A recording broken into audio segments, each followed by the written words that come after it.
Howdy y'all, welcome back to the 5th video in this series about the different pilot certificates. And so if you haven't already, go back and watch the other ones as well, and make sure you subscribe. That's how you're going to get notified of all these videos in this series. All right, so flight instructor, what is it, how do you get it, why do you get it? We're going to be talking about this in this video. All right, so flight instructors is, the flight instructor certificate is not a pilot certificate, but you do have to be a commercial pilot with your instrument rating to earn your flight instructor certificate. And with the flight instructor certificate, you are allowed to teach pilots how to fly.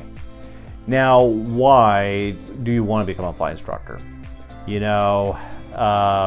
As you're working on private, instrument, commercial, you're going to be very impressed with how smart your flight instructor is, and you may think, oh man, there's no way I'm ever going to know as much as they do about flying. But trust me, you will, if you put in the hard work, you will learn what you need to become a flight instructor. Now, when you're working as a flight instructor, that's actually how you learn a lot of what you know is by flight instructing. You'll be surprised when you earn your flight instructor certificate, once you get that certification, you actually don't know that much. And so it's by flight instructing that you actually learn a lot. All right, another reason why you want to get your flight instructor certificate is you're gonna get the hours you need to eventually get that airline flying job or corporate gig. Because, as I explained in the previous video, the commercial pilot certificate, once you get that 250 hours with that, that piece of plastic for a commercial pilot, you're not actually going to be able to get hired by anybody. And so when it comes to getting those flight hours, the quickest, easiest way is by working as a flight instructor. There are other jobs out there, and I'll make videos about the different pilot jobs you can get as a commercial pilot, but the fastest way to get your hours that you need for the airlines is by flight instructing. And I want to make it very clear, flight instructing is actually very fun and it's very rewarding. When you're with your students, you're there when they get to experience all the joys of flying. Their first time flying, getting to see their face right after they flew by themselves for the first time, earning their private, earning their instrument rating, earning their commercial pilot certificate. You're there and you're the one that did it for them. You're the one that helped them get there. And it's just such a rewarding moment to know that you're making such a big impact on somebody else's life, helping them achieve their goals.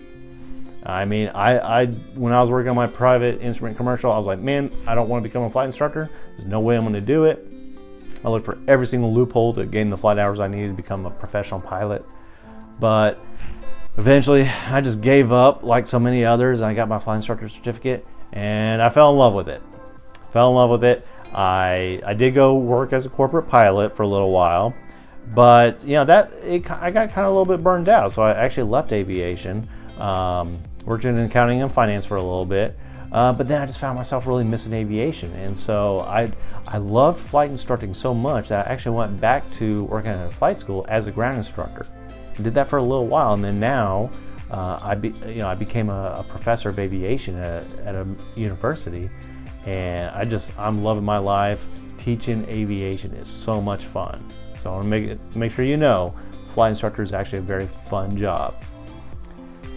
Not only is it rewarding and fun to teach, you can actually make pretty good money doing it. It's not, when you first start working as a flight instructor, you're not going to be making that much. You're probably going to be making maybe like, it just depends on the school, but you could be making like 20 bucks an hour, which you're thinking, oh, hey, 20 bucks an hour, 40 hours a week, that's a livable wage. Well, you don't exactly get 40 hours a week. Weather plays a big part of it. There's a lot of factors that can result in you not flying. But if you stick with it, after 6 months, you'll realize like, hey, I'm one of the senior flight instructors here, and you're probably gonna be one of the check instructors, and you're actually making pretty good money. I mean, it's not unreasonable to be thinking that you're gonna be making $70,000 a year as a flight instructor with not that much experience at flying. And so, it's a good way to make money. In fact, years ago, before the airlines really jumped up in pay for entry-level pilots, it was really hard to leave your job as a flight instructor to go take a professional pilot flying job, because you're leaving $70,000, $80,000 a year to go make $20,000, $30,000, as an entry-level airline pilot.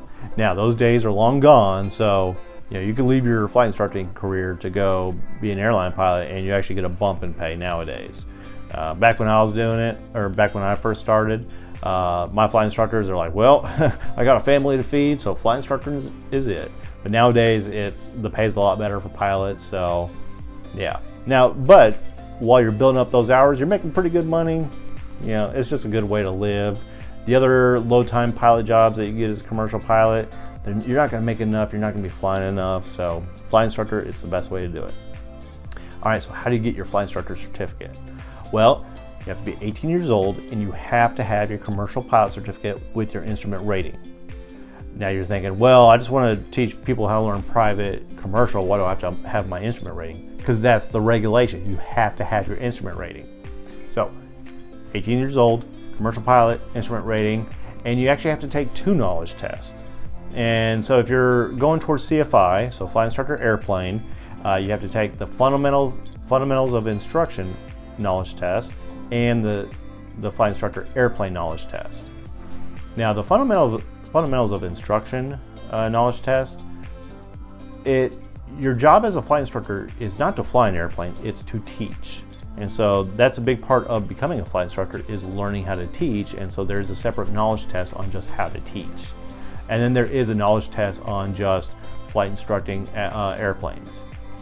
Now, if you're going towards your II, your CFII, so that you can teach students towards their instrument rating, well, then you have to take the FOI knowledge test, and the II knowledge test, and that's flight instructor instrument. Now, when you're working on your instrument rating, that's the best time to take the flight instructor instrument knowledge test, if you have the money for it. But if not, you just have to study for it again. But yeah, that's it. Now, CFI, remember, for CFI you can teach private, commercial, and airline transport pilot. With CFII you can teach instrument only. And then the third instructor rating is the multi-engine instructor. That one you can teach multi-engine for private, commercial, and so yeah. When you go to get a flight instructor job, everyone's going to expect you to have your flight instructor, your CFI. Most places are going to want you to have your CFI and your II, the flight instructor airplane, flight instructor instrument. Nobody expects you to get multi-engine instructor. Now, there's no particular order that you have to get these in. Like for me, example, and I'll probably go into it in another video, but my first flight instructor certificate was a multi-engine instructor. My original plan was to get my CFI first, not my MEI. It was just circumstances out of my control that I was working on CFI, plane broke, there was no other plane that I could use, so I just went and did some multi-engine training, got my commercial multi add-on, got my multi-engine instructor all in like 1 week, and so MEI was first. Now I knew with my MEI I was not going to get a flight instructing job, because when you teach multi-engine, the flight schools want you to have some experience flight instructing before you start teaching multi-engine, which I 100% agree with. But it was just so I could at least get my instructor certificate, and then it was going to be easier for me to get my CFI and then my II. But the best order to get it is CFI, CFII, and then MEI. But if you don't have the money for multi-engine instructor, you could get away with not getting that one. You should absolutely, though, get your CFI and your CFII. So, all right, so in my next video, I'm going to be talking about the airline transport pilot certificate. This is the airline pilot certificate. So stay tuned, watch that next video. All right, thanks.